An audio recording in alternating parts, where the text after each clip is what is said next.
حضرت عبداللہ بن عمر رضی اللہ تعالی عنہ سے روایت ہے کہ قبیلہ بنی سلیم کا ایک اعرابی حضور اقدس صلی اللہ علیہ وسلم کی نورانی محفل کے پاس سے گزرا۔ آپ اپنے اصحاب کے مجمع میں تشریف فرما تھے۔ یہ اعرابی جنگل سے ایک گو پکڑ کر لا رہا تھا۔ اعرابی نے آپ کے بارے میں لوگوں سے سوال کیا کہ وہ کون ہیں۔ لوگوں نے بتایا کہ یہ اللہ کے نبی ہیں۔ اعرابی یہ سن کر آپ کی طرف متوجہ ہوا اور کہنے لگا کہ مجھے اپنے بتوں کی قسم ہے، میں اس وقت تک آپ پر ایمان نہیں لاؤں گا جب تک میری یہ گو آپ کی نبوت پر ایمان نہ لائے۔ یہ کہہ کر اس نے گو کو آپ کے سامنے ڈال دیا۔ آپ نے گو کو پکارا تو اس نے لبیکا و سعدیکا اتنی بلند آواز سے کہا کہ تمام حاضرین نے سن لیا۔ پھر آپ نے پوچھا کہ تیرا معبود کون ہے؟ گو نے جواب دیا کہ میرا معبود وہ ہے کہ اس کا عرش آسمان میں ہے اور اس کی بادشاہی زمین میں ہے اور اس کی رحمت جنت میں ہے اور اس کا عذاب جہنم میں ہے۔ پھر آپ نے پوچھا کہ اے گو یہ بتا کہ میں کون ہوں؟ گو نے بلند آواز سے کہا آپ رب العالمین کے رسول ہیں اور خاتم النبیین ہیں۔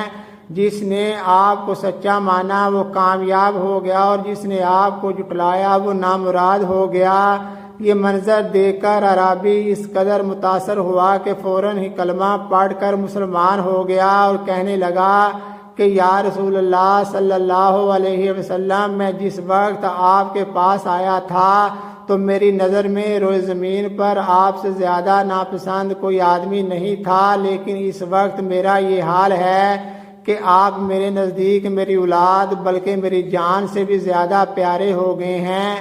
آپ نے فرمایا کہ خدا کے لیے حمد ہے جس نے تجھ کو ایسے دین کی ہدایت دی جو ہمیشہ غالب رہے گا اور کبھی مغلوب نہ ہوگا۔ پھر آپ نے اس کو سورۃ فاتحہ اور سورۃ اخلاص کی تعلیم دی۔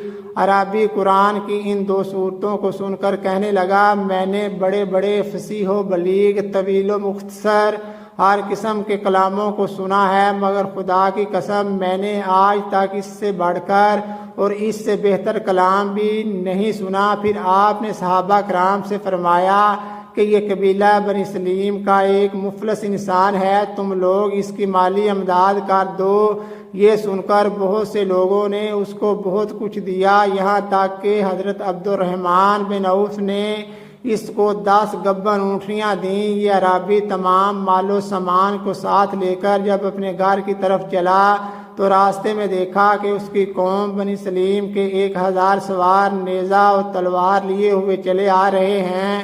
اس نے پوچھا تم لوگ کہاں کے لیے اور کس ارادہ سے چلے ہو؟ سواروں نے جواب دیا کہ ہم لوگ اس شخص سے لڑنے کے لیے جا رہے ہیں جو یہ گمان کرتا ہے کہ وہ نبی ہے اور ہمارے دیوتاؤں کو برا بھلا کہتا ہے۔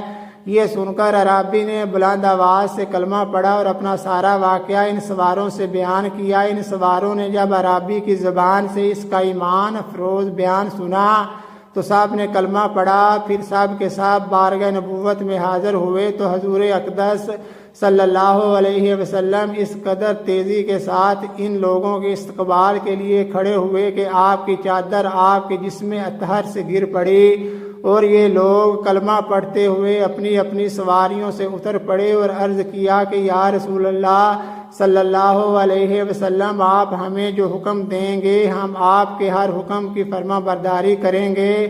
آپ نے ارشاد فرمایا کہ تم لوگ خالد بن ولید کے ساتھ ان کے جھنڈے کے نیچے جہاد کرتے رہو۔ اس زمانے میں بنو سلیم کے علاوہ کوئی قبیلہ بھی ایسا نہیں تھا جس کے 1000 آدمی با یک وقت مسلمان ہوئے ہوں۔